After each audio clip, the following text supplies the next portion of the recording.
Okay, this is Carol Merritt, Well, and this is Tuesday, August 16th at the Atlanta History Center, and I'm talking today with Dr. Clinton Warner, a physician in Atlanta and surgeon, who's going to share with us today about many things: his background, his involvement in civil rights in a number of areas and a number of pushes that have happened and occurred in this city.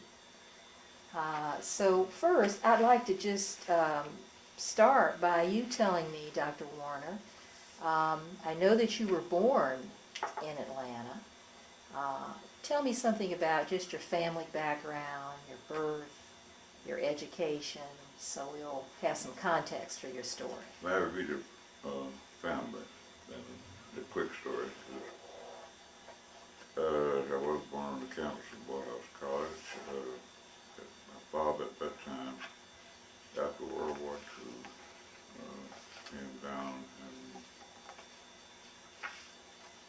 came down as was to form an ROTC unit at Morehouse College. He later taught there and did both, I guess, at the same time. Back in the 20s, I guess, early 20s.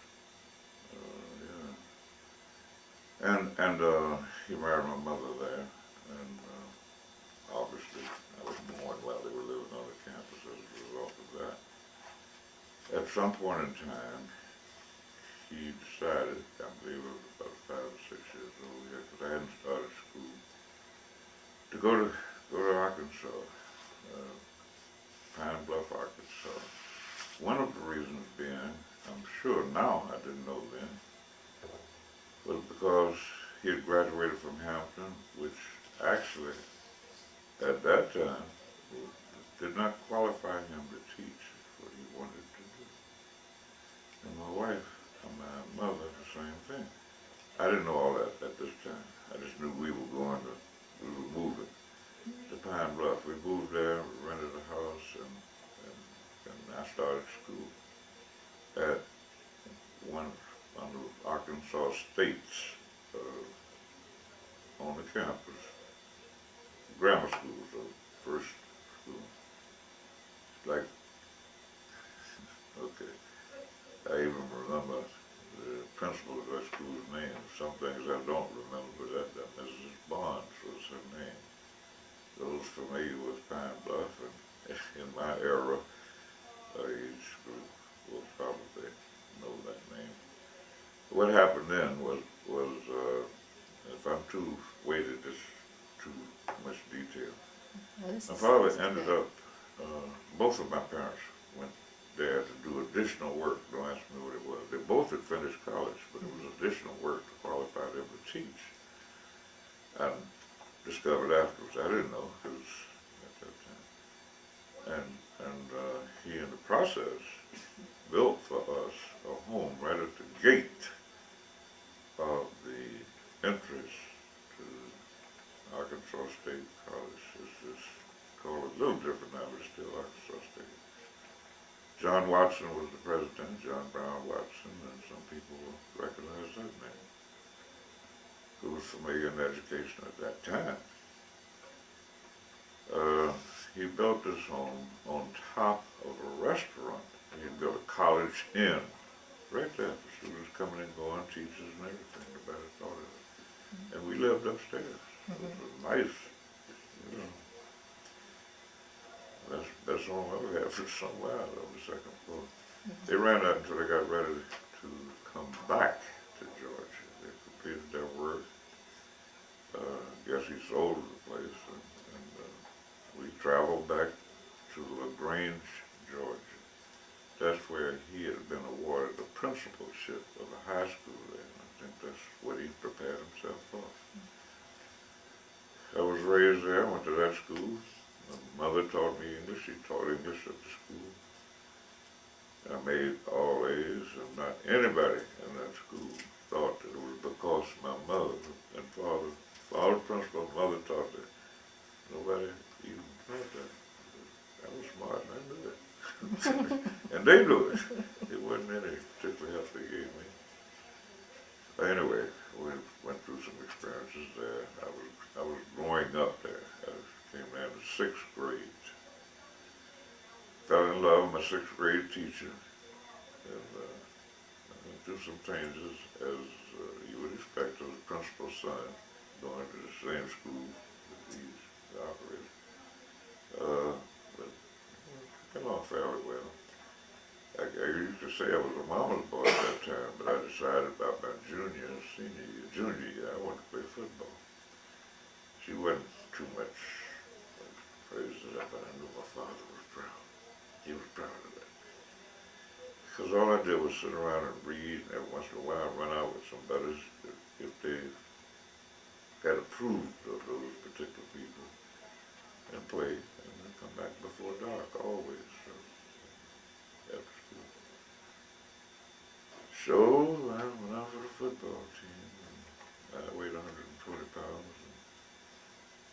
But I ended up being the most improved player on that team, and I played quarterback. And the coach gave me an award for that at the time, and I'm proud of that.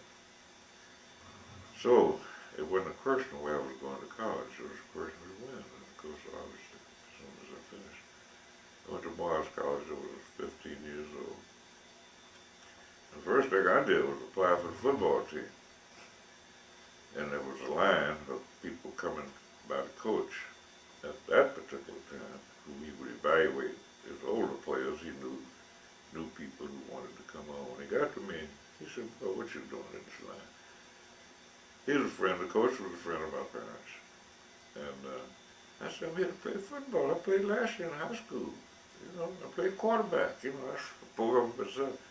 I know it'll just take a little time. You can cut it wherever you want."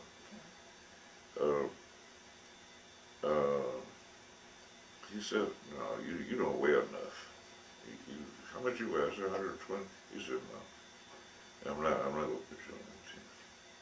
And I knew what happened, and I figured out my mother called and said, "I want you to play football." So I did. So what did you study at Morehouse, and how did you eventually decide that medicine was what you wanted? Okay. My father wanted to know what I wanted to be when I grew up. We were talking about college. I think I said a journalist. He said, he didn't laugh. This is 1940 in the United States of America. He said, "Well, son, I said, do you think you could make a living at that?" I said, "Oh, no, you asked me and I told you I think I would have right." But we left it like that. And that's the way it was. I went to Morehouse. The first thing I did was start smoking and drinking. Because that was peer pressure. And besides, at age 15, turning 16 at the college, I had never had an opportunity to do what I'd seen other children do in the range. So it was just peer pressure, and I started, "I'm going to smoke." I couldn't smoke at home. I couldn't even think about that. I wanted to have something to drink. And I did that, and I was casual at Morehouse. I did not try to do anything, just kind of coast on through. Benjamin Mays was the president. I was a freshman. He was a freshman president the same year, 1940, coming to Morehouse. But I was afraid of him. He knew my father well. Eventually he told me when my father died at the funeral, he preached the funeral. He said, "You know, there's something to tell you about your father," in the car while we were going to the cemetery. I said, "Well, what's that, doctor? Reverend, what do they call it? Whatever." He said, "Here, your father and I, at one point back in time, were interested in the same lady." I said, "Oh, I didn't know that." He laughed and said, "Smile." He said, "Yes, and I think he won." But that was not Benjamin Mays per se, but that was just a human being trying to say something nice about his father, a friend of his. He I know I'm taking a long time. I want you to cut it anywhere you want to. I was just interested in particularly in how you happen to have chosen medicine. Yeah. Your parents had been Yeah, in well, teaching. I have to work so. up to it. Oh, okay. I was drafted, and you know why I was drafted? Had I stayed at Morehouse for my third year, after the end of the second year, I said college is okay, but I can get out here and do something else. So I heard of a job interview in Washington. At that time, the war was going on, and with the Defense Department, they paid $1,400 a year. That was more than my father was making at that time as principal. So I told him I was quitting school, and naturally, they didn't like it. They gave me a choice. We don't like that. We think you ought to go back to school. I said, well, we're not making good grades. And I said, I'll be all right. And when I left Washington on the train, I got the job. I, on my own, applied for it and got it. He handed me $5 and put me on the train to Washington. And that was enough for me to, well, people don't understand the difference between money back in those days and here. They vaguely know it. That's more than I had in my pocket, ever. Anyway, I went there and worked for a year, and I got drafted then. I should have stayed in college because all my other classmates got exempted who were studying medicine, supposedly. I was just there, I wasn't studying anything. So I went to the Army and spent 3 years overseas, one of which was, part of which was on Omaha Beach in the European, and got the usual Bronze Stars that people get in combat zones. During that time, I saw nothing but white officers. I said, land of the free and the home of the brave. This is on Omaha Beach. I wrote a small poem in a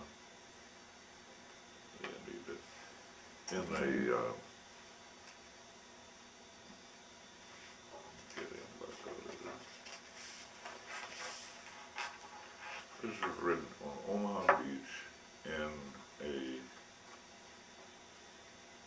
foxhole. We lived on the beach because what we were unloading ships. So we had to live right there on the beach and walk down every morning. The ships would come in all night if we had to, and unload them on the trucks so they could take them to Axel's war zone.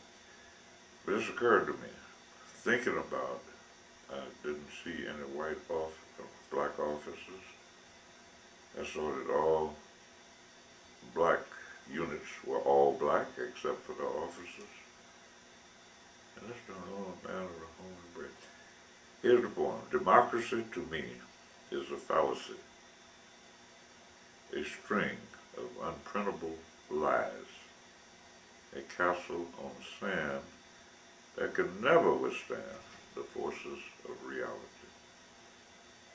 I wrote that poem, and somehow, with my bad memory, I remembered it stuck in my head. What didn't stick was the second portion of that that I can't recall.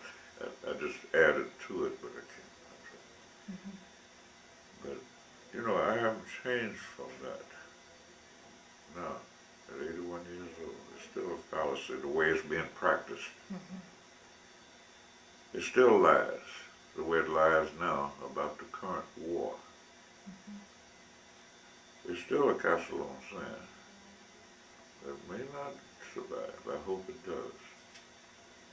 It could never withstand the real forces in this world for equality, freedom, and justice. It has not come there yet. It's not a criticism. I love the United States. I don't think anywhere else I'd want to go. But it's got a lot of work to do.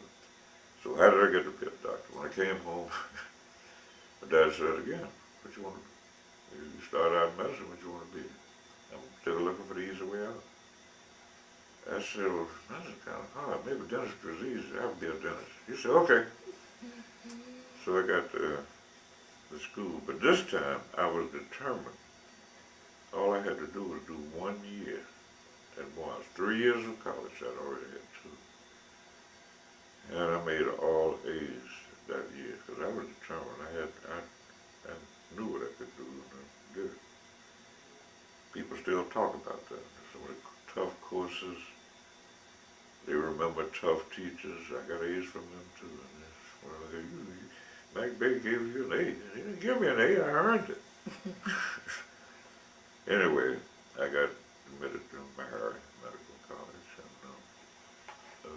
in Tennessee. And I was a little reluctant. I was about 20 something, 21 coming out on me. But I looked at the situation like this. So I know people who finished the school. I know how they say it's hard and all that. I said, but if they finished, I could do it too. So I did, and finished as, what do you call it, the best grade of the senior class for the 4 years. It's a degree. Valedictorian? Yeah. What? Okay. Was it a valedictorian? Yeah, Okay. valedictorian. Right. So at that point, they begged me to stay. I knew I wanted additional training. I just didn't want to finish medical school, go right into practice. In fact, at that time, you had to do an internship before you could get a full scholarship. So at that time, the question in my head, I've been to all black schools. I've been reading about these others. Now I wonder if I'm as well trained as a white guy that had my same 10-year track. I wondered about that, and I wanted to see for myself, not read Benjamin May's columns, which I used to do when I was age 10 in the Pittsburgh Courier. And Philip Scholar, those who are familiar with that name, he was a prominent columnist in the Pittsburgh Courier, which we took on the black papers just to keep up with what's going on. We couldn't find it in the Grange News. They never printed in the black news of our hometown. So I was at the I wrote and applied to 2 or 3 institutions that I knew all the way in Blacksville for my internship. 2 of them accepted me for my hiring. And I told the people from here, I'd like to stay with you, but I got to find out something for myself. So I went to Chicago, Michael Reese Hospital, and was the first black American to be an intern. And that puts the spot pressure on you, but that bothered me. It's mostly a Jewish hospital. I made many friends there. And the only thing that kept me from going further there was my time to rotate on obstetrics and gynecology. The medical director called me in. I said, well, she wanted me. I'm just an intern. I thought I'd done something bad. It wasn't that. It was just he wanted to advise me in a nice way that I would just gently, subtly be shifted somewhere else rather than deliver white babies from white women. This is 1952. Yeah, when I finished in 51 and 52. And that's one of the times I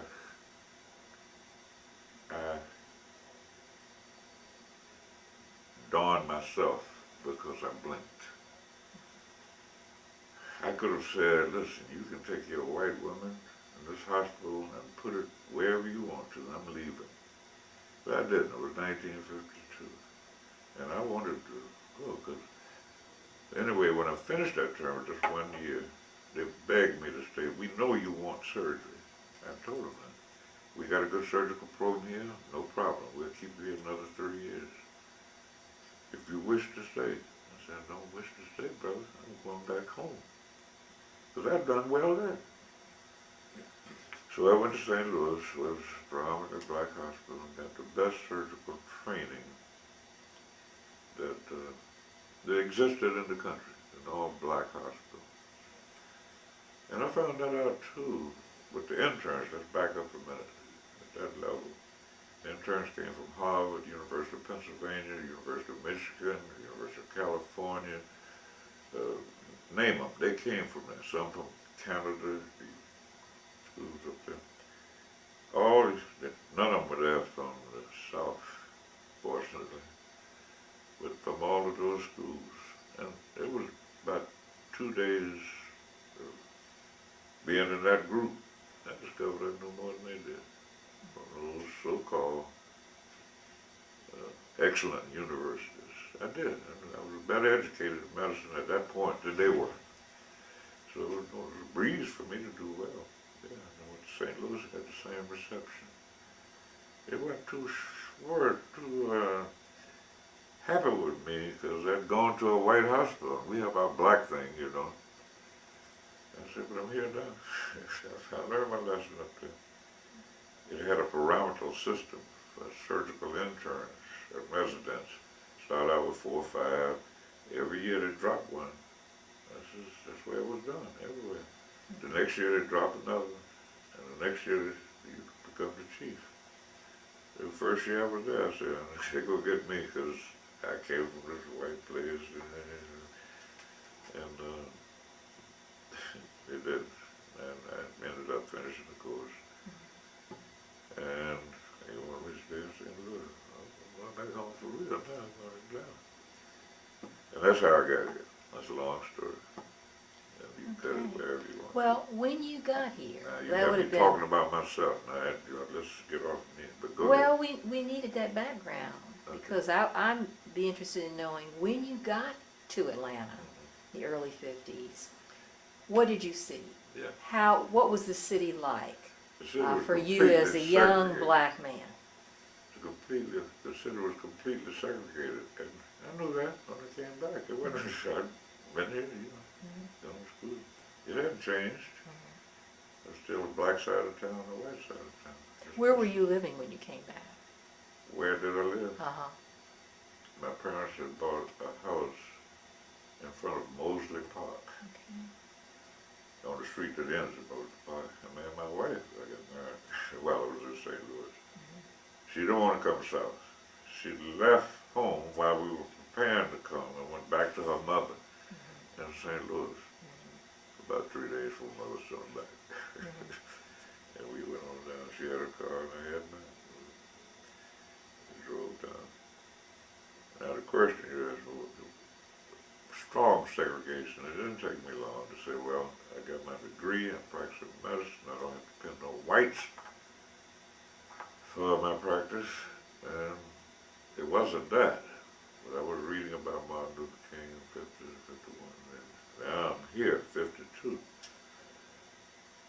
The first thing I got involved in was, she's criticized now, was Mr. Scott, who ran the Atlanta Daily World. But he was in the middle of a project to get black teachers in Atlanta paid the same salary as white teachers. He was in the middle of that.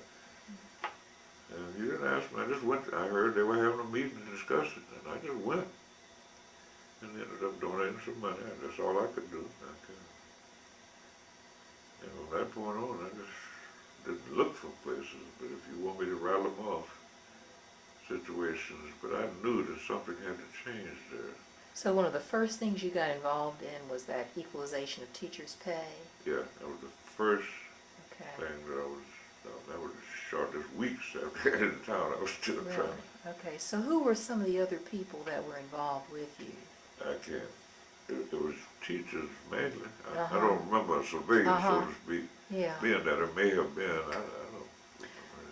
But interesting that Scott was He was doing one it, of the and he's being ones very criticized now involved. for Uh-huh. what he didn't do. Okay. And I just have to make that statement Uh-huh. about him. Okay. He was for the right thing. He just happened to be a Republican, that's all. Uh-huh. Okay, I don't want to get into that. So what were some of the other activities you got involved in with civil rights? I got, the office of the NAACP was down the hall from my office. I was in front of you to walk past that, turn, go down to the end of the hall.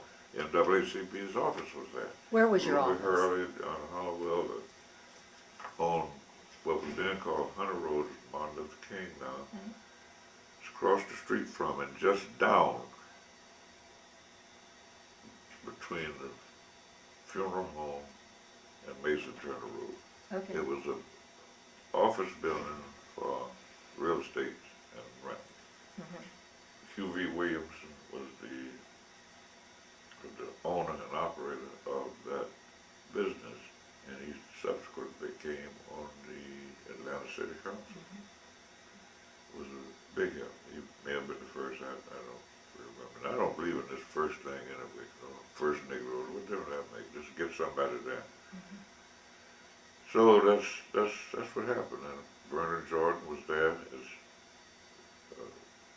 trying to pass the board and working for Hollowell. We got to be friends, and Horace Ward, who's from LaGrange, my mother taught him. And Horace Ward had challenged, well, you know that story. No, we go ahead and share it. Huh? Share that story with me. Well, it went like this. Horace Ward went to Northwestern, got his law degree, came back to work for Hollowell, and ran for office. Not sure which. He's now a federal judge, retired. He train of thought, cut that out. Talking about my, okay. When the push came to integrate the University of Georgia, I was practicing up there with Holmes and Charlene? yeah, Charlene, who I had met when I made a speech, like people go to high schools and talk to the students.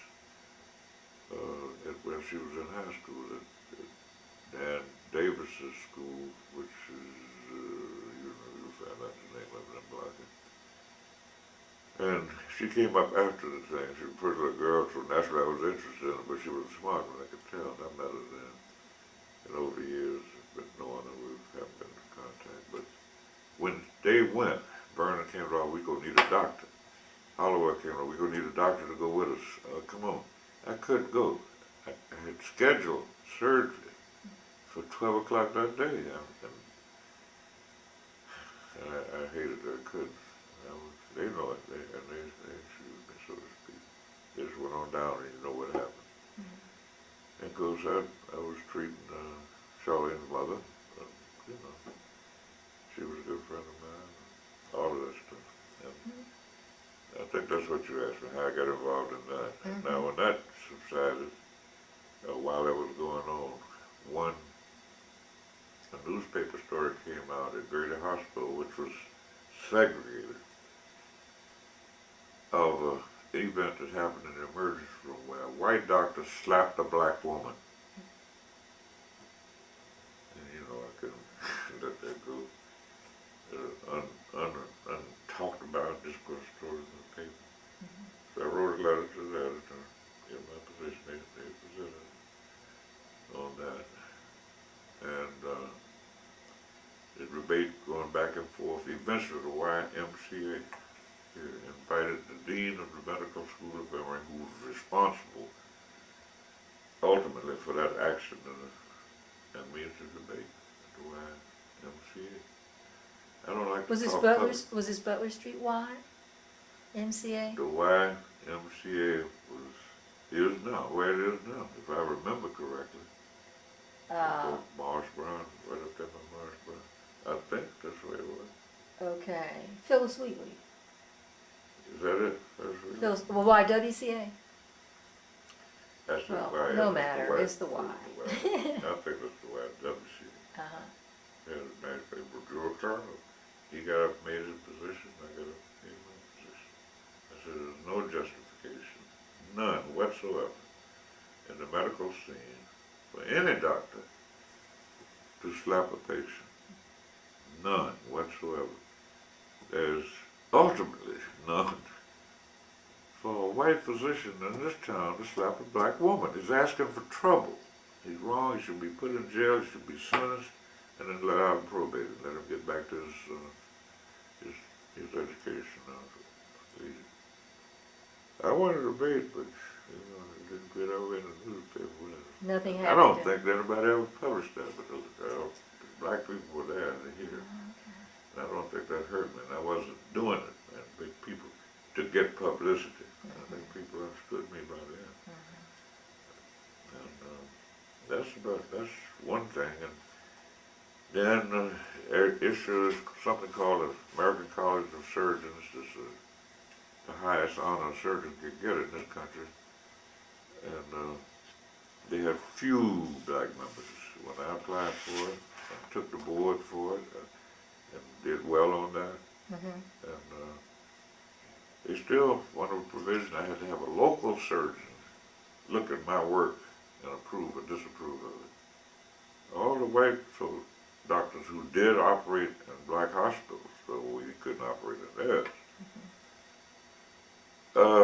Friendly, it was kind of fairly friendly. It was not a big deal about working together like that in the same little house. But I asked them,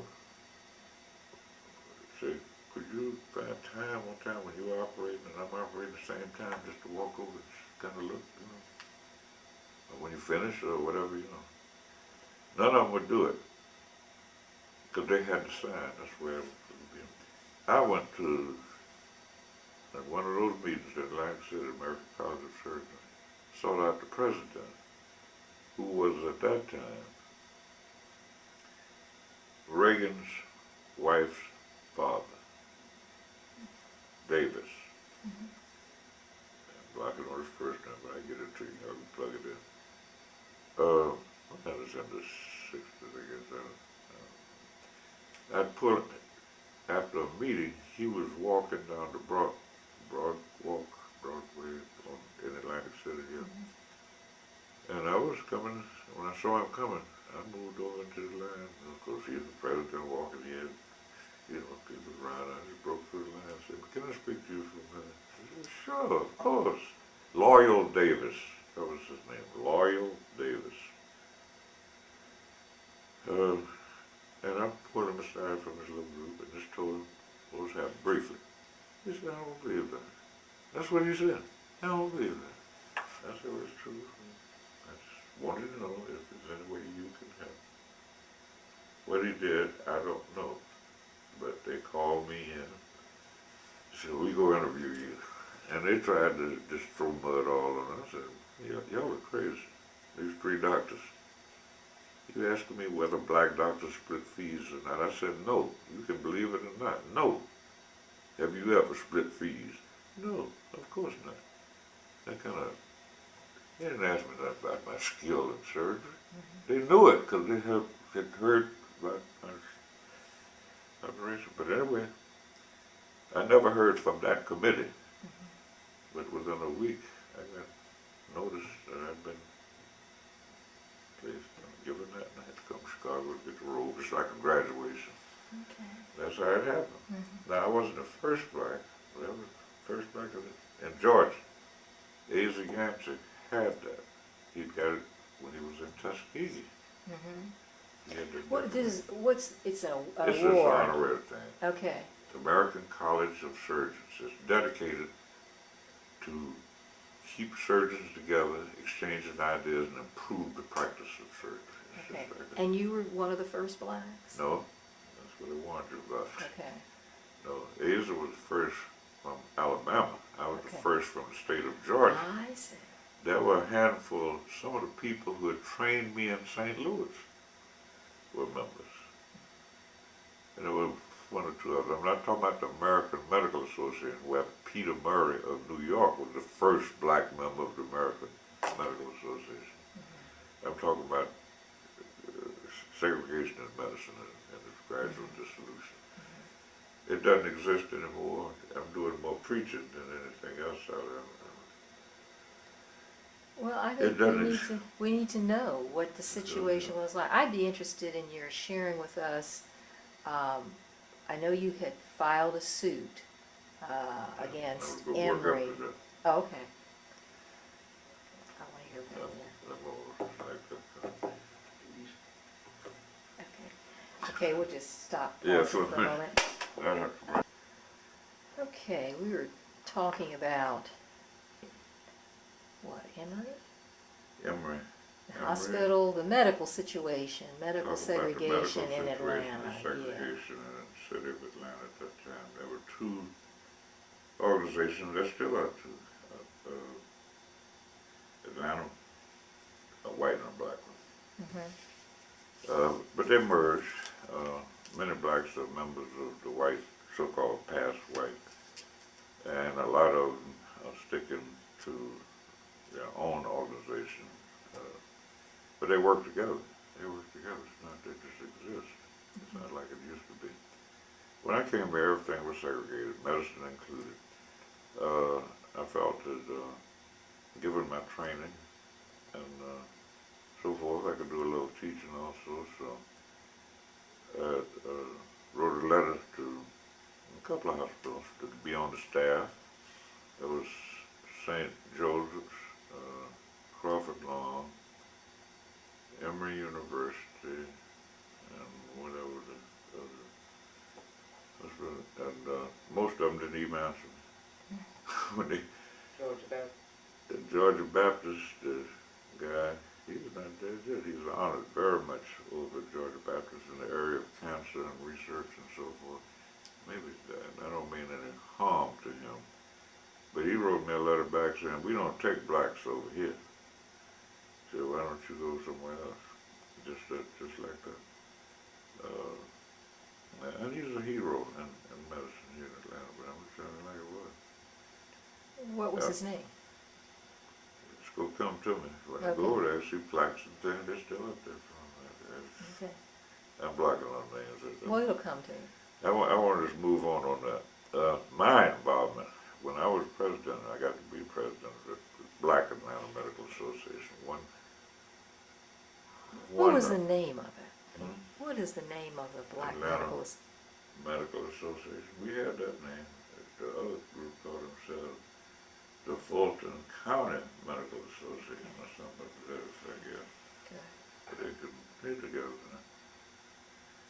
Anyway, the students I joined the students. I was I went to jail 3 times. You heard all that stuff. And then immediately bailed out. Actually, I haven't heard the story. I was on Hunter Street. I was working at Spelman as a physician, a school physician, at New Morehouse, because I graduated there, and those students were getting together. And I asked them to go with them, and I went with them. One day when they were getting to Judy Bond was organizing a attack, so to speak, on Rich's boycott and all that. He said, we're going to need some phones. And he'd been in my office, and I just built a new office building. Unusual. Like 6 or 7 phones around in that office, because there's 4 doctors in there. I said, we can use it. They didn't need it, but we were lined up ready to have it. If they need to communicate from one block to the other, to get, they didn't have the type of communication you can do now. If one got in trouble, the others wanted to come help, so forth. No, they didn't get in trouble. March. On occasion, when I had time, I'd march at least 3 or 4 times. I was arrested 3 or 4 times for refusing to leave a restaurant along with the students. Which restaurant? Oh. Huh? Okay, it's St. Joseph's Hospital. Heart of Atlanta. Yeah, Heart of Atlanta, yeah. Heart of Atlanta was one. What's that one? The other one down. Okay. There was. I know you were going to ask me all those names. I should No, have. that's okay. Lebs. Yeah. Lebs. Lebs You were or something you were like involved in the Lebs demonstration? that. Yeah. I didn't know it had a name. Yeah. Yeah. Okay. Yes. The one I got to know a white physician. I tried to do some research on him, who was very kind. He got to know me so many times, and he said, Doc, can you move him over here just a little bit? Not that I was leading, I was just there. I wasn't a leader. I just went and joined them. It was their thing, the students' thing. And a few black people supported them at that time, but most black people opposed those efforts. Let's get back to the point. They were just trying to make the stores open at least. And you know about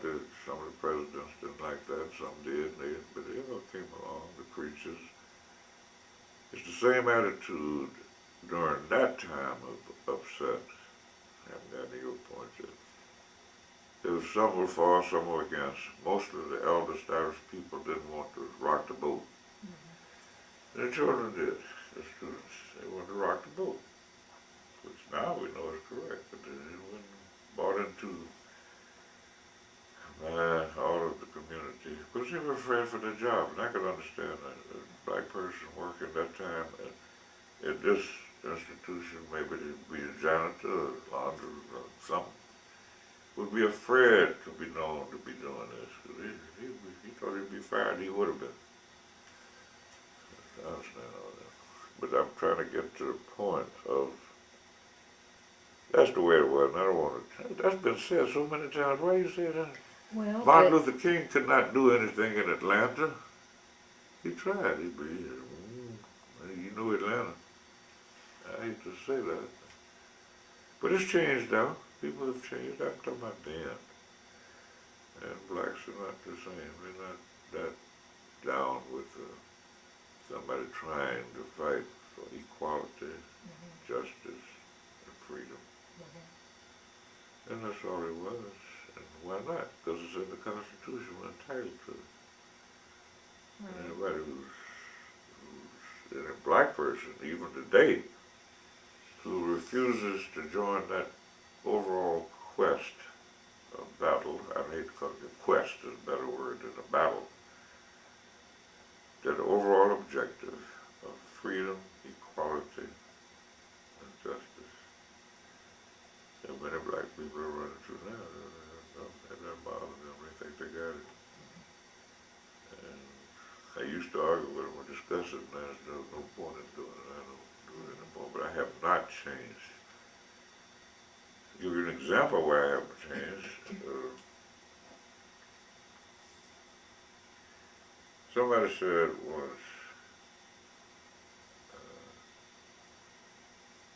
I'm for the truth, no matter who speaks it.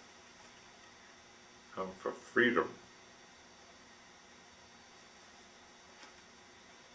everywhere. I'm for justice, no matter who is for or against it.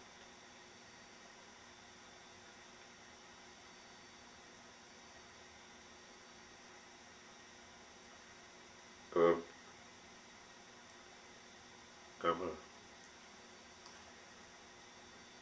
an American living in this country, and I feel like I'm faithful to it. If you know who said that, you'd be surprised, because he's one of my heroes. I have a tag on my car with his name and picture on it. And so, one block on his name, Malcolm X. I don't approve of anything that Malcolm X did before he got to that point where he would write things like that. His history is a strong black man who at the time, I thought he had to get some attention from people. But he came around, changed his mind, and when he wrote that, he was my hero. That still is. Okay, I didn't get to your point. But the things moved on, my role was just, I'd either be there, somebody say, could you do that? Or I'd volunteer.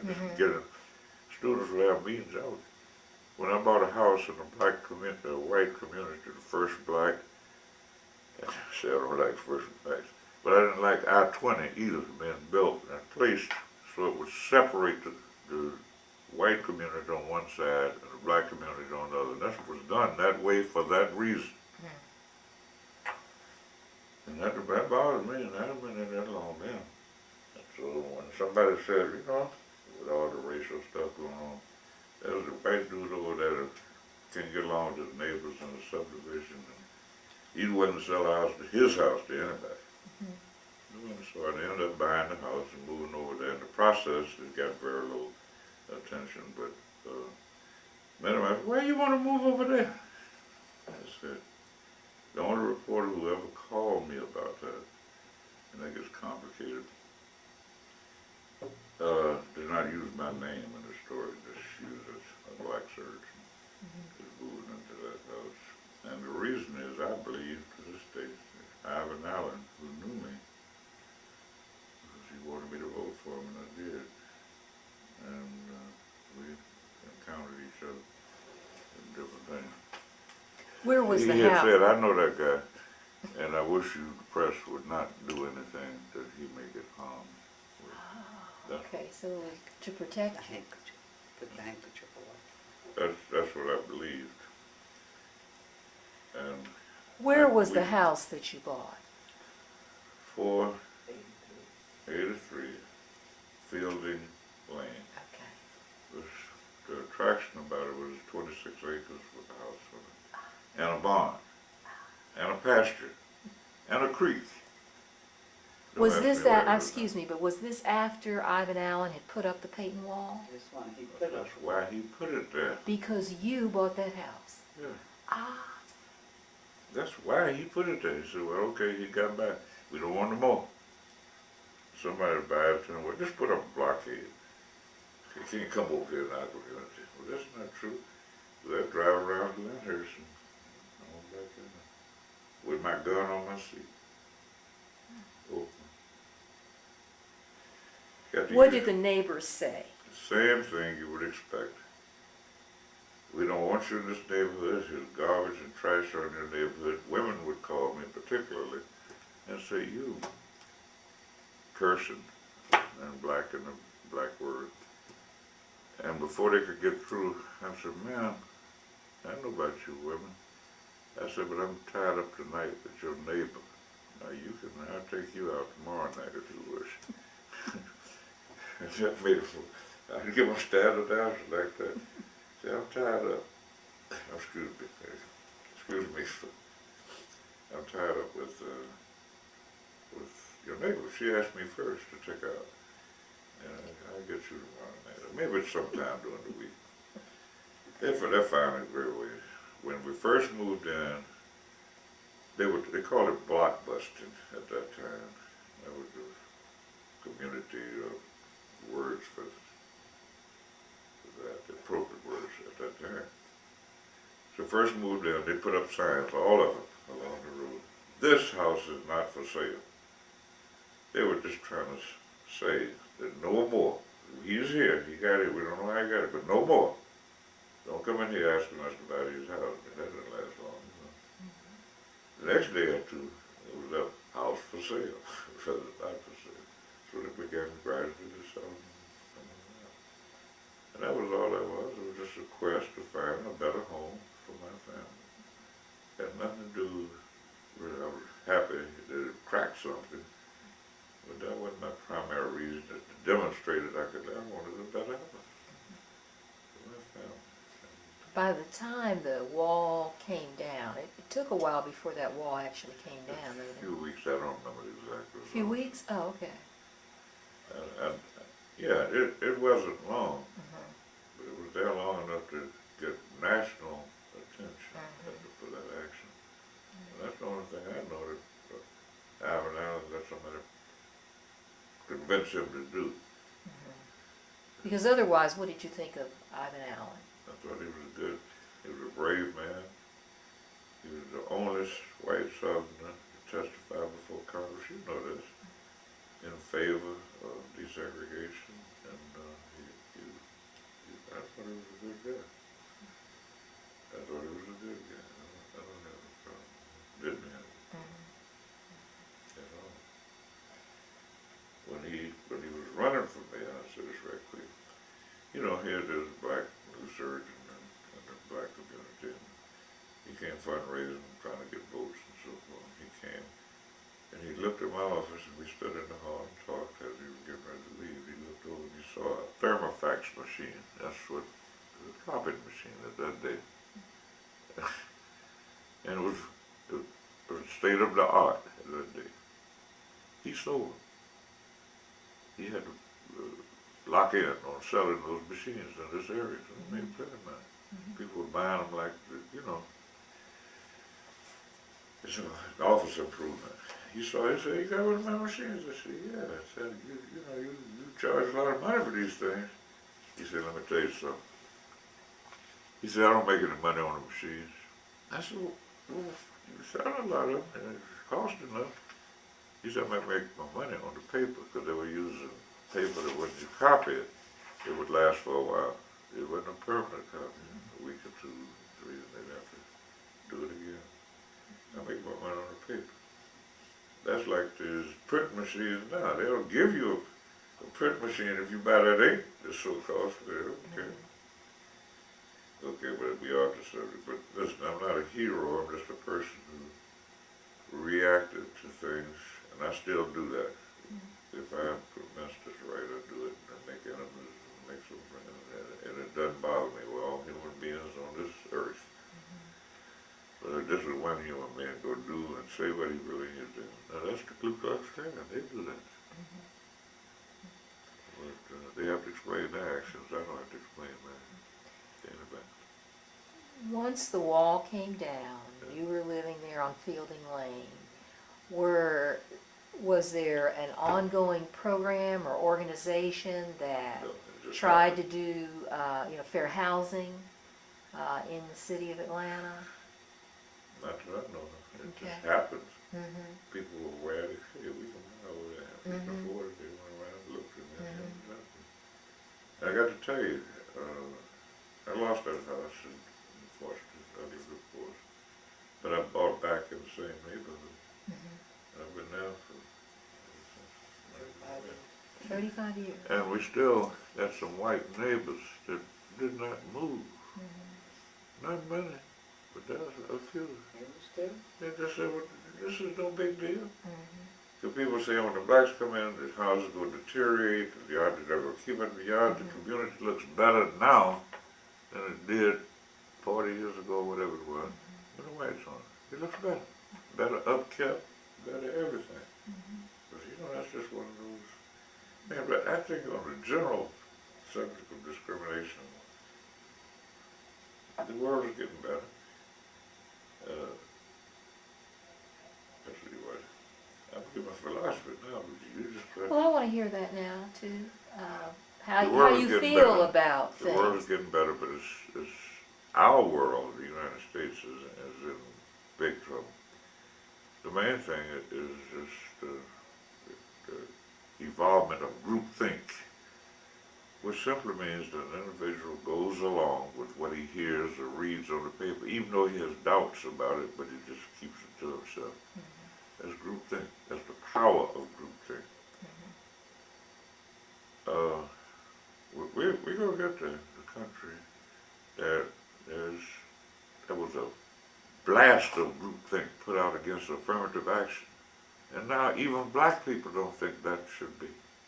Because they say, well, why should we need anything to, oh, don't get me started on that. But it's going to come back somewhere or another. Nobody's talking about getting money to blacks. We are talking about the deficits between blacks and whites. We're talking about federal money to improve those. I mean, really improve schools, jobs, that's all. We're not talking about giving them blacks 40 acres and a mule like was promised, was never given. My grandfather, when slavery was declared illegal, immigration,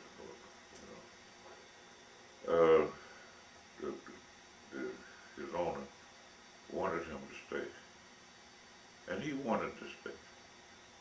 But he couldn't resist the lure of freedom. They gave him that at 65 or 66. And he gave him 2 bales of cotton as a send-off. He and 4 brothers left the plantation, which exists now, and still has a Hubert name, which was his name, my grandfather's name. The point I'm trying to make is, he took those 2 bales of cotton and went from renting land to buying land and making a profit and educating 12 children in college over the years. The point I'm making successful, but he started from nothing. But at that point in time, there's a group of people starting out on their own with nothing. They live in a world where the other people have millions of dollars behind them and net worth. Because it's built on work that they got free for slavery.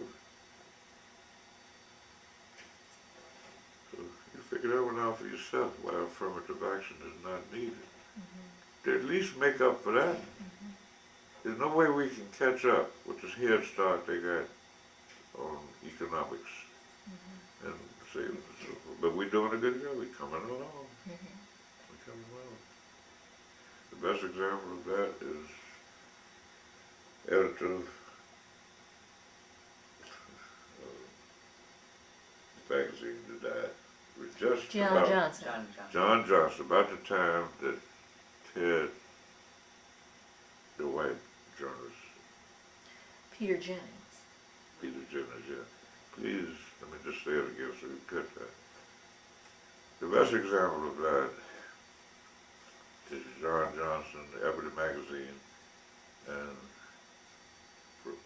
Jennings died about the same time. Jennings received, rightfully so, elaborate commendations and so forth for the work, which was great, and he deserved every bit of it, maybe a day or two longer, or maybe reruns of a great man who did a great job.